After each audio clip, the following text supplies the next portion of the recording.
And here we are for lesson 28 in grammar. This is the last lesson for this week, for this section, till we start a new week.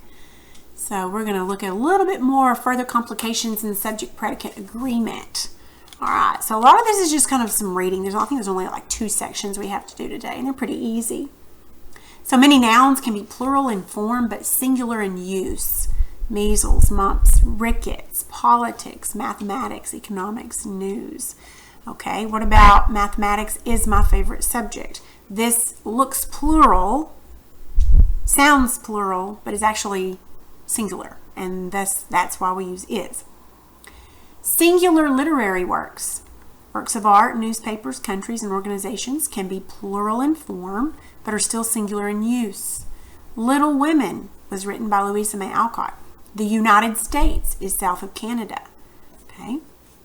Many nouns are plural in form and use, but singular in meaning. Pants, scissors, pliers, glasses. Okay.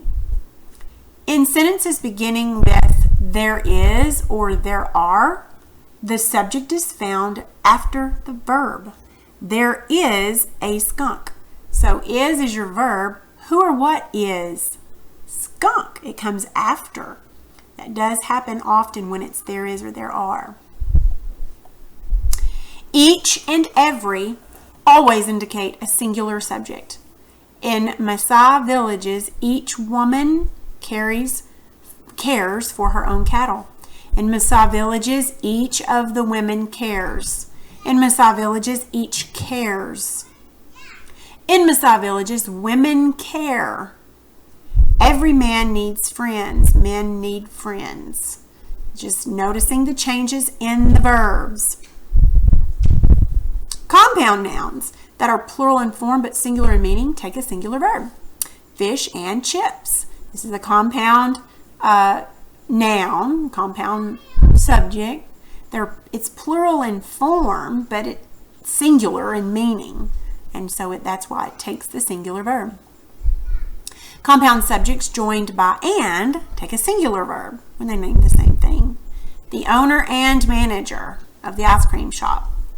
All right, let's look at this. The nouns with Latin and Greek origins. They take singular verb when singular in form and the plural verb when plural in form. So here's singular, medium. Plural would be media. Singular, datum and data. Criterion, criteria. Phenomenon, phenomena. Focus, foci. Appendix, appendices. Okay. In other words, they're saying that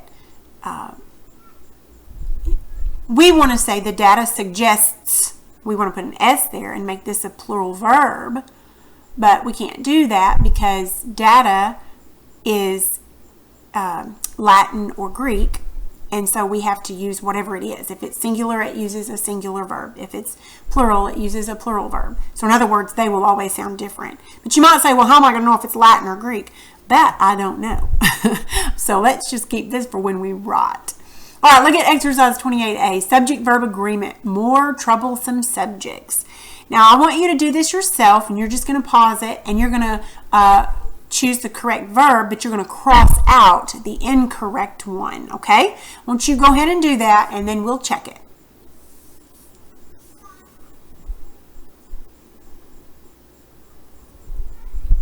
All right. Let's give her a check. All right, go ahead and check all this.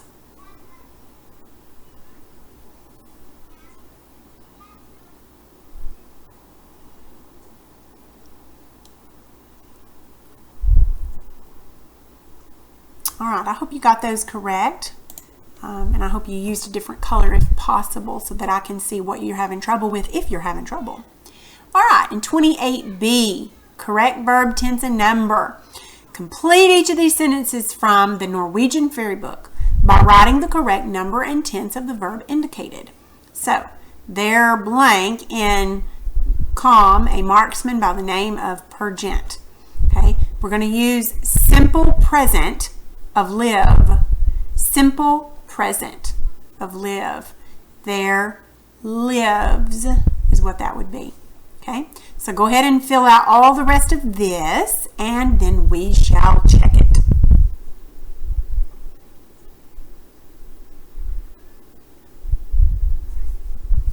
All right, let's give her a check here. Go ahead and check those.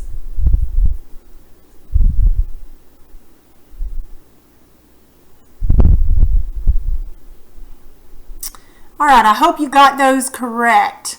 If you're having any kind of trouble, having trouble understanding anything in particular, just let me know. A lot of this, though, is just stuff that you're just going to learn as we keep practicing. It's just not anything that really, honestly and truthfully, it's not anything you can memorize most of the time. It's just stuff that we have to keep learning and keep practicing, okay? It'll make you a very good writer pretty soon. All right, that is all for the week.